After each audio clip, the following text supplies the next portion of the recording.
नमस्कार, आप देख रहे हैं पटना न्यूज 24 लाइव। अभी जो सड़कों पर गाड़ियां चल रही है, क्या पता उसके कागजात हैं या नहीं, ये तो किसी को पता नहीं है भाई। लेकिन यहाँ पर एक गाड़ी लगी हुई है, हम जानने का प्रयास करेंगे कि आखिर क्यों यहाँ पर गाड़ियां लगी हुई है, क्या मामला है, क्या क्यों गाड़ी लगी हुई है यहाँ पे? नमस्कार सर, हमारे मीडिया का बहुत इम्पोर्टेंट रोल है आपका। इसके लिए मैं बेतिया बस ट्रांसपोर्ट ऑनर एसोसिएशन का अध्यक्ष आपको हृदय से अभिनंदन करना चाह रहा हूं। मैं बहुत ही विनम्रता पूर्वक बताना चाह रहा हूं, विगत 3 से 4 सालों से जो यूपी नंबर की बसें है अवैध तरीके से चौतारवा से होते हुए लौरिया के रास्ते बेतिया तक जाती है। हम लोग को 110 बसों का परमिट मिला है तिरहुत प्रमंडल मुजफ्फरपुर से बेतिया से बगहा के लिए। हमारे गाड़ियों का आगे बेतिया से सारी लोकल सवारी चौतारवा को उठाते हुए वो चली जाती है कहाँ? गोरखपुर।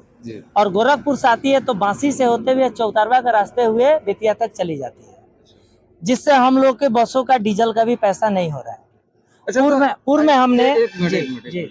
अभी गाड़ियां जो चल रही है सड़कों पर, जी, ये आपको कैसे पता कि इस गाड़ी का इंश्योरेंस है या क्या नहीं है इसका? जी, बहुत बेहतरीन क्वेश्चन। इसके लिए आपको हृदय से धन्यवाद। हमारे सरकार ने एम परिवहन बनाया है।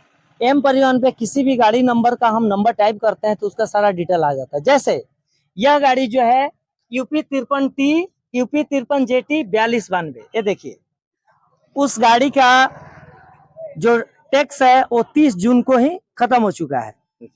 इंश्योरेंस जो है 17 जुलाई को ही खत्म हो चुका है। प्रदूषण जो है 19 जुलाई को खत्म हो जाएगा। परमिट तो है ही नहीं। आप सोचिए, बिना इंश्योरेंस का इस गाड़ी में 50 सवारी लेके जाता है। यह गाड़ी अगर दुर्घटनाग्रस्त हो जाए तो उसमें जितने भी सवारी बैठे हैं उसको कोई कंपनसेशन इसका नहीं दोषी मिलेगा। कौन है? इसका दोषी 100 में 100% इस गाड़ी का वाहन स्वामी है, इस गाड़ी का मालिक है। और बेतिया में हमने पूर्व में, ये देखिए, हमने डीएम सर को आवेदन दिया है, रिसीविंग है। बेतिया हमने एसपी सर को दिया है, या रिसीविंग है। बेतिया डीआईजी सर को दिया है, या रिसीविंग है। बेतिया हमने डीटीओ सर को 10 बार आवेदन दिया है, उसका रिसीविंग है। कल डीटीओ सर ने हमें कॉल किया था, हम डीटीओ सर के पास, हमारी पूरी कैबिनेट गई थी। डीटीओ सर ने रजिस्टर पे हमसे मेंशन कराया, अध्यक्ष उपाध्यक्ष सबको ही। हमारे सामने डीटीओ सर ने कॉल किया ईएसआई को और उनका नंबर हमें दिया और बोला कि आप चौतारवा से बांसी तक जाइए और जितनी भी अवैध तरीके से गोरखपुर की गाड़ी आ रही है उनको पकड़िए और सीज कीजिए। लेकिन आज जब मैंने डीटीओ सर को कॉल किया तो 10 बार कॉल करने के बाद डीटीओ सर ने मोबाइल को स्विच ऑफ कर दिया। अच्छा, बिना प्रशासन के आपको बोला गया कि गाड़ी को रोकिए?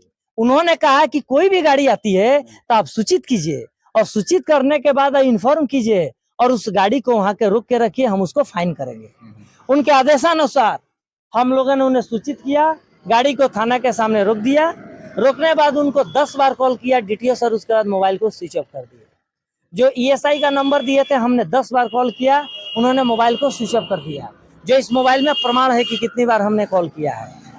हमें यह पूछा जाए कि बेतिया डीटीओ सर का क्या स्वार्थ है? इतने आवेदन देने के बाद उत्तर प्रदेश की जो गाड़ियां है वो गाड़ियां फाइन नहीं हो रही, चीज नहीं हो रही। आज ये जो है, ये आज पता लगा है कि यूपी का गाड़ी यहाँ आ रहा है? नहीं सर, हमने 3 साल से बेतिया डीटीओ का आवेदन दिया है, रिसीविंग मेरे पास नहीं, ये फर्स्ट गाड़ी आज रोका गया है जी। आज 5 दिनों से जो हम लोगों ने आवेदन दे रहे हैं, हम लोग की लोकल गाड़ियां बर्बाद हो चुकी है। आवेदन देने के बाद हम लोग 5 दिन से प्रतिदिन रोड पे सारे नव निर्वाचित अध्यक्ष, उपाध्यक्ष, सचिव, कोषाध्यक्ष, कमेटी प्रमुख, सारे मेंबर हम लोग रोड में है।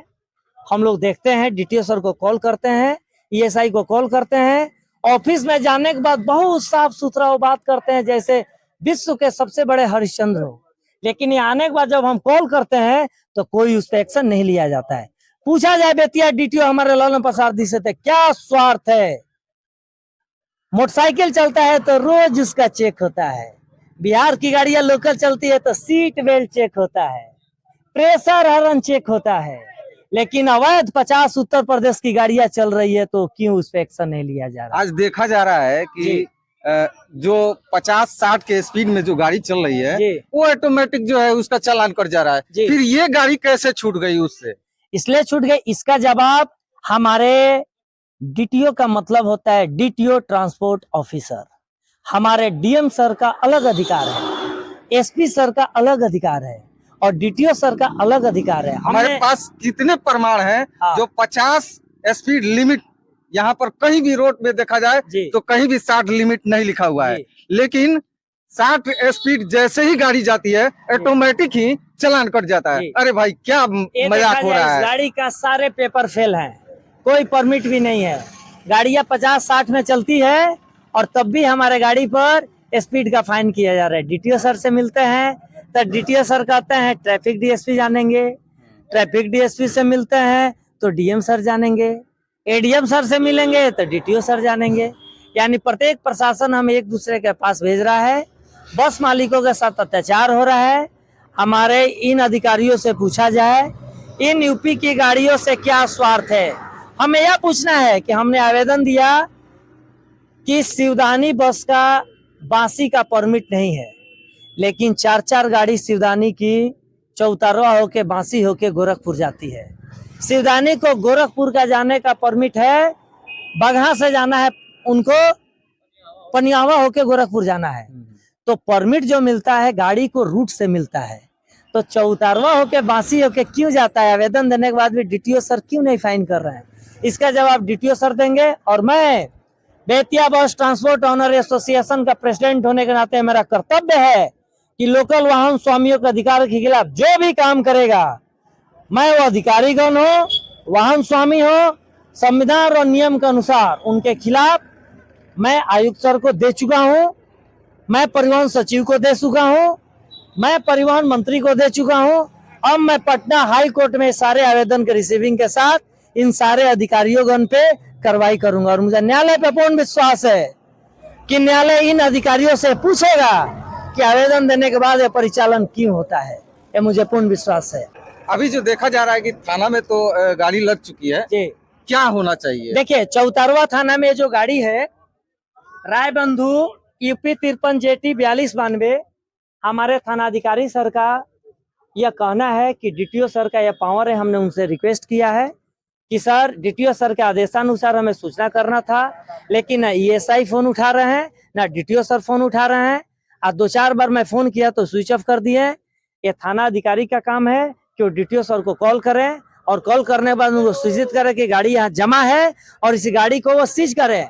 हम लोग गाड़ी थाना में लगा के हम लोग सबको जा रहे हैं। इसका पूरा जिम्मेवारी थाना अधिकारी है या डीटीओ सर है, वो लोग इसका जवाब देंगे। हमारे साथ मौजूद हैं, उनसे ही जानेंगे उनका परिचय और वो क्या कह रहे हैं इस विषय में। क्या नाम हुआ सर आपका? राजेश रंजन शुक्ला, डब्ल्यू शुक्ला।